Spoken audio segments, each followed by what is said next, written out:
Hello guys, स्वागत है हमारे यूट्यूब चैनल पे। और आज भाई मैं बात करने वाला हूँ काइगर का जो एसी का रिस्पॉन्स है उसके बारे में। अब काफ़ी ज़्यादा र्यूमर भी और काफ़ी ज़्यादा लोगों को इशू भी आ रहा है कि भाई वो पूछ रहे हैं या फिर उनको कन्फ्यूज़न है कि भाई गाड़ी का एसी कैसा है, क्या इसमें कोई दिक्कत तो नहीं है गाड़ी के एसी में, या फिर कोई भी ऐसा इशू, क्योंकि इंजन 1000 सीसी का है तो क्या पता इसकी कूलिंग में थोड़े डिफरेंस हो, यानी कि परफॉर्मेंस थोड़ी कम हो। तो भाई वही इशू को मैं आज आपके क्लियर करने के लिए आया हूँ। तो भाई सबसे पहले जो मेन इशू लोग बता रहे हैं भाई वो है कि भाई गाड़ी में ना कूलिंग की इशू आ रही है, यानी कि कूलिंग कम तो नहीं है, ये कह रहे हैं लोग। तो भाई सबसे मेन चीज़ तो ये है कि गाड़ी में कूलिंग कम नहीं है भाई। अब टेम्परेचर भी तो आप देखो 46 डिग्री सेल्सियस तक पहुंच जाता है, तो भाई उस वजह से भी दिक्कत हो जाती है। पर भाई ऐसा कुछ नहीं है कि गाड़ी में कूलिंग का इशू है। गाड़ी का कूलिंग बहुत ही बढ़िया है। बस अगर आप थोड़ा 1 किलोमीटर चला लो ना गाड़ी, अगर बहुत दिन से खड़ी है और एकदम आप गाड़ी का एसी ऑन कर दो, तो भाई जब हो सकता है कि गाड़ी का इंजन वाइब्रेट करे, क्योंकि बहुत ज़्यादा लोड पड़ता है, तो आप थोड़ा चलाओ तो ऑन कर लो तो कोई दिक्कत नहीं है। अब जो भाई दूसरा इशू बता रहे हैं लोग वो है कि भाई चौथे पे जगह अगर हम फ़ैन को करते हैं तो भाई कोई आवाज़ तो नहीं आती। तो भाई ऐसा कुछ नहीं है। अगर हमारा फ़ैन चौथे पे होता है तो भाई कोई आवाज़ नहीं आती, बस वो फ़ैन की नॉइस होती है, क्योंकि फ़ैन तेज़ हो जाता है उस वजह से फ़ैन की नॉइस होती है, बाकी तो कोई आवाज़ नहीं आती। और भाई जो तीसरा इसमें वो आ रहा है वो शायद काफ़ी लोगों को ना पता हो, तो भाई वो है कि बाहर की हवा अंदर आने लगती है। तो भाई इसके लिए है ये दो चीज़ें। इसका मतलब होता है कि भाई अंदर की हवा अंदर ही सर्कुलेट हो, और इसका होता है कि बाहर से भी हवा है। अगर भाई आपका एसी ऑन होते समय ये इस साइड है, तो भाई मान लो कि आपकी एसी की कूलिंग कम हो गई, क्योंकि अंदर की हवा, बाहर की हवा भी अंदर आएगी, गर्म हवा, जिसकी वजह से आपको लगेगा कि भाई गाड़ी का जो कूलिंग है वो कम हो चुकी है।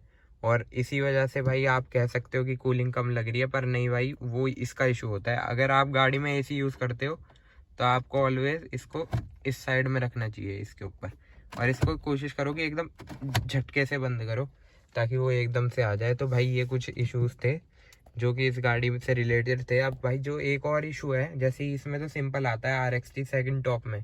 अब जैसे RXZ में आता है भाई वो कंप्यूटर वाला है, ऑटोमेटिक क्लाइमेट कंट्रोल वाला। तो भाई उसमें कई बार हो जाता है कि इशू आ सकता है। तो भाई जैसे कि मैंने एक वीडियो पे भी देखा था कि वो बता रहे थे कि उनके थोड़ी कूलिंग कम लग रही थी।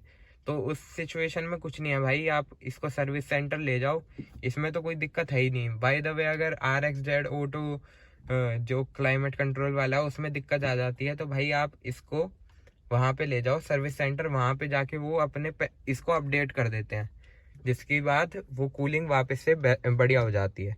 अब भाई एक वीडियो मैंने एक और देखी थी जिसमें एक भाई बोल रहे थे कि जैसे कि गाड़ी अगर 15 लाख से नीचे होती है, तो अगर उसमें पीछे रेयर एसी वेंट होते हैं जैसे कि ये हैं, तो भाई इनका कोई फ़र्क नहीं पड़ता। तो भाई क्योंकि इसमें जो 15 लाख से नीचे गाड़ी होती है उसमें ड्यूअल कंप्रेसर नहीं आता, सिंगल कंप्रेसर ही होता है। तो भाई एक बात मैं बता दूं आज, ये भी जो ये रेयर के वो हैं कि भाई बहुत ज़्यादा इफेक्टिव है। अब भाई इस कॉन्सेप्ट से तो आपकी गाड़ी में ये चार भी नहीं होने चाहिए, एक ही यहाँ पे दे दो तो इसी से हवा आती रहेगी। तो भाई इसका मतलब ये नहीं होता कि कंप्रेसर वहाँ पे, कंप्रेसर वहाँ एक है तो भाई इसको पीछे नहीं दे सकते। इसका ये होता है कि भाई एयर जो है डिस्ट्रीब्यूट अच्छे से हो जाए, यानी कि एयर की डिस्ट्रीब्यूशन अच्छे से हो जाए, पीछे भी सर्कुलेट हो और आगे से भी सर्कुलेट होते रहे।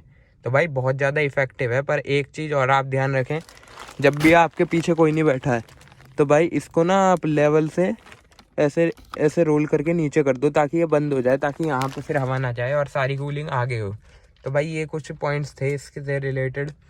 भाई बात करूँ अगर मैं, तो गाड़ी का परफॉर्मेंस कैसा है जब एसी ऑन होता है, जैसे कि मैंने 100 किलोमीटर कल ही गाड़ी चलाई है, तो भाई परफॉर्मेंस में तो कोई भी दिक्कत नहीं आती, काफ़ी बढ़िया खिंचती है गाड़ी।